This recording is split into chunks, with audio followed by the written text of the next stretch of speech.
going to be really honest, open, and raw today. I really haven't written anything down.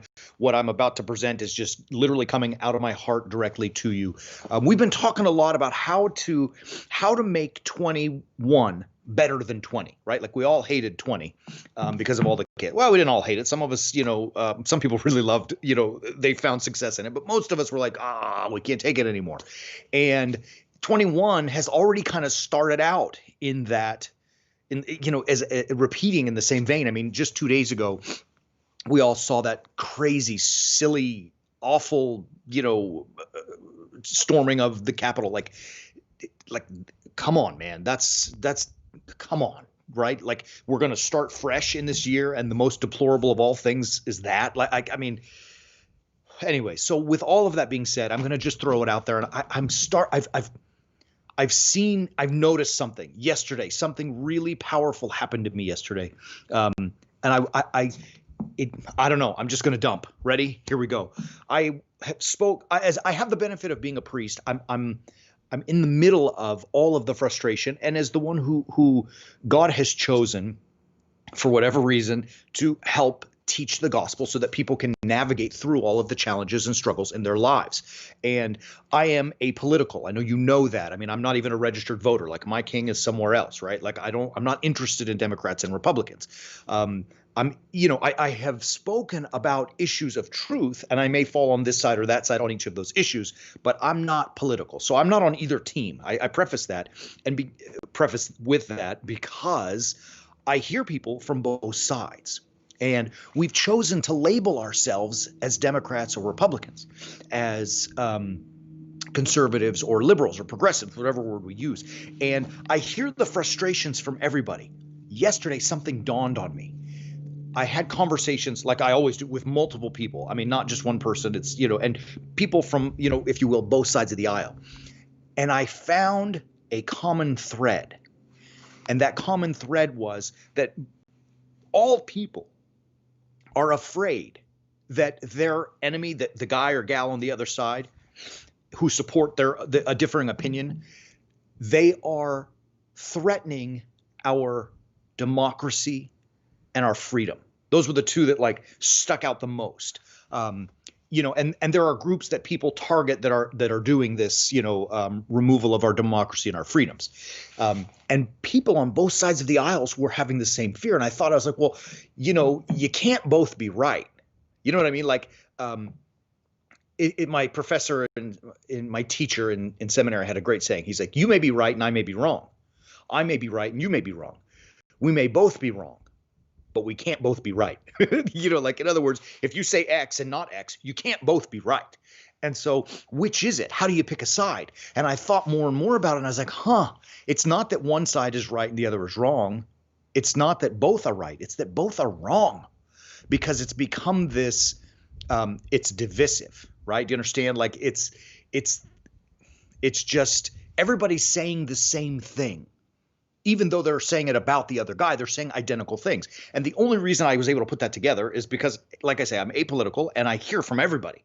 So I was like, he said, she said, it's the same thing, but they're on different teams. I was like, what is that all about? So it struck me as funny. And I said then, all right, so then what? If that's the case, and we've allowed ourselves to be defined by our political parties, can we expect 21 to be any different than 20? And I think the answer to that question is we cannot. Like, if we said it yesterday, remember that beautiful saying that's attributed to Albert Einstein, that what is the definition of insanity? Doing the same things over and over again and expecting a different result. So if we continue to do what we did and to allow ourselves to be defined, then we are going to find ourselves in 21 looking just like 2020, right? So we've got to be different. Now, I don't think that different means that we stop registering to vote and having a particular political party. Like, look, just because I am not registered, you should, right? You don't want to be like me in many ways. That's something that you don't have to stop doing. And I don't think that any church, especially the Orthodox Church, would say to us, don't do that. I think the church would say to us, but don't care about that more than the gospel. That's the key. So we're going to talk about that just in a moment. So it's not that as we live our lives in a different way, trying to stay away from the insanity that was 2020, that we eliminate all things, no more posting on social media and no more, registering to vote or any of that. Like, no, that's not what we're saying. However, there has to be a different way. We have to approach the world differently. And I know that I ask you guys a lot to do things. Like, I'm here to teach you how to do that. I'm going to make the first step. So I decided that in all of this continuing chaos that was 20, that's now 21, and the angst and the vitriol and the fighting with one another, I have decided the following for myself.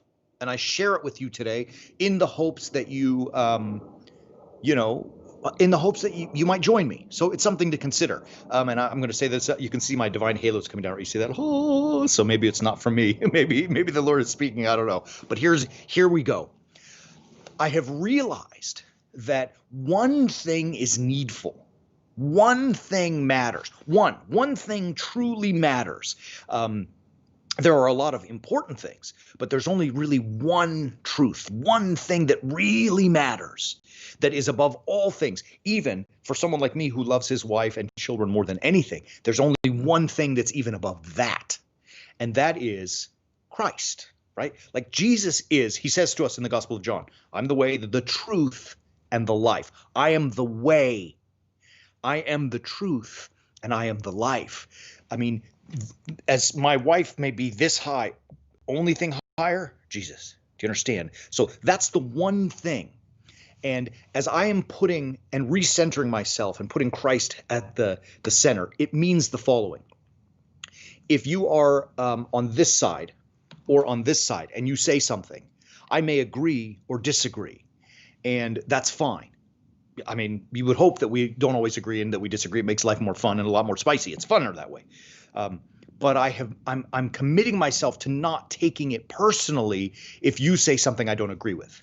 If you say something I don't agree with, or I say something that you don't agree with, that we don't have to ruin our relationship or stop being in koinonia, in communion with one another, connected, hanging out. It means that I am not going to allow this divisiveness of 2020 and the previous years and maybe even the next few. I'm not going to allow it to define how I live my life. I'm going to live my life crucifixionally. So let me put that in real, like a real life example. Let's just say I'm going to use Corona, because COVID virus, because that's the hot topic that everyone talks about all the time. Let's just say, I'm going to make this up, so don't get upset, but just go with me. Let's just say that I prefer that we all wear masks because I think they're safe and they keep us safe from getting the virus. And a dear friend of mine is whatever you call them, an anti-masker. No, masks are an assault on our liberties and so on. I am not going to get upset or offended because he doesn't think like I do. I am committed myself to realize he thinks differently than I do. That's it. And so in my presence, I will hope that he will wear a mask. And if he doesn't, I can do a lot of things. I can ask him to wear a mask. I can leave his presence, or I can just stay in and risk it, whatever my decision. But I'm not going to be hateful, angry. I'm not going to let hate and anger consume me because we don't think the same. Because there's only one thing that matters and one truth, and that is Christ. And Christ has asked us to be crucifixional. And so I'm going to start this moment to be crucifixional in relation to 21.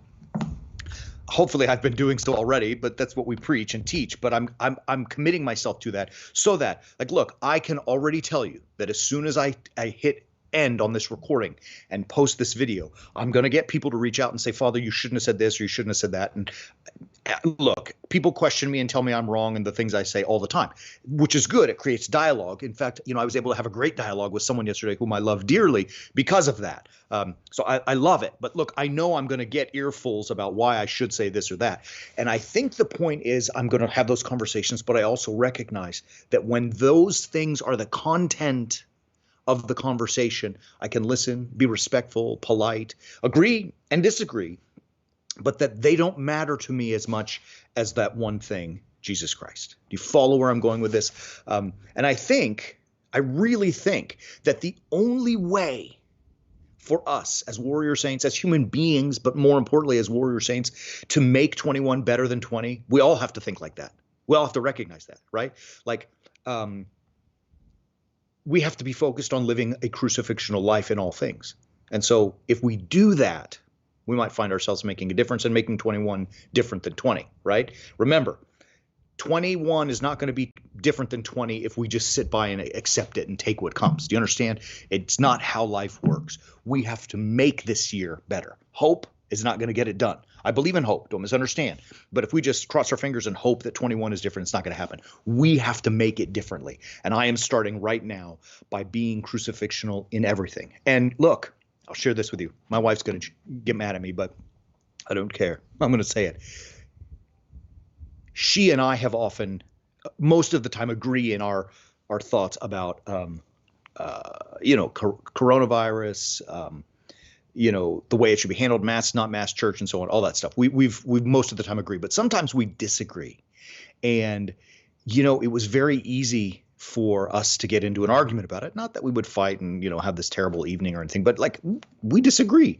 And now I realize in my interaction with her that she doesn't have to think like I think. In fact, very often she doesn't. And sometimes she thinks even better than I do, right? She's a smarter lady than I am, for sure. But in that being crucifixional in my home first, I'm telling you, it's just, she has the right to think how she wants to think. And I don't want her not to be my wife just because we think differently on some things. Does that make sense? I'm rambling. I know this was a dump, but I was really, I was struck by that connection that everybody's saying the same thing, which means it's not really it's not of number one value. Only one thing is of the greatest value. So I want to encourage you, challenge you, join me on this way. We'll call it the way of the warrior saint, being crucifixional. I mean, to make the world a different place, a better place, and to impact our lives so that we might have better lives. And if nothing else, we can leave anger and hate and frustration and vitriol and venom over there, right? That would be awesome.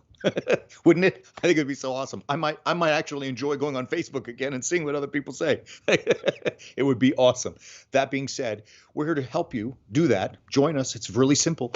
Visit warriorsaints.org and get on the way of the warrior saint. I encourage you to do that. We had Nuha and Tanya both joined us yesterday. We appreciate you, ladies. Thank you for being with us on this movement on the way of the warrior saint, and let's just go get some. I really believe it. I'm committed to it. And if you see me slip, hold me accountable. I need it. Last thing before we go this weekend, I wish you all a great weekend. Stay safe. Stay healthy. The book is in production rather. I'm sorry. They are doing layout and design, and it's fun. And I'm starting to talk to marketing, and I don't even know what all this stuff is about, but it's fun because it means something's happening. And it means that the book is coming out soon. So you will shortly see and have the opportunity to get a new book by us called The Way of the Warrior Saint. How to live a crucifixional life. It's fun. It's a really easy read. I'm not smart enough anyways to make it anything less than an easy read, but it's fun. I think you'll enjoy it. Just stay tuned. I don't have a date yet to tell you, but hopefully within 30 days, maybe 45 days, it should be out there. I love you, beautiful people. Have a great weekend. Be safe. We will be back live streaming Monday morning for sure at 11 a.m. Mountain Standard Time. Until then, as always, keep walking on the way of the warrior saint.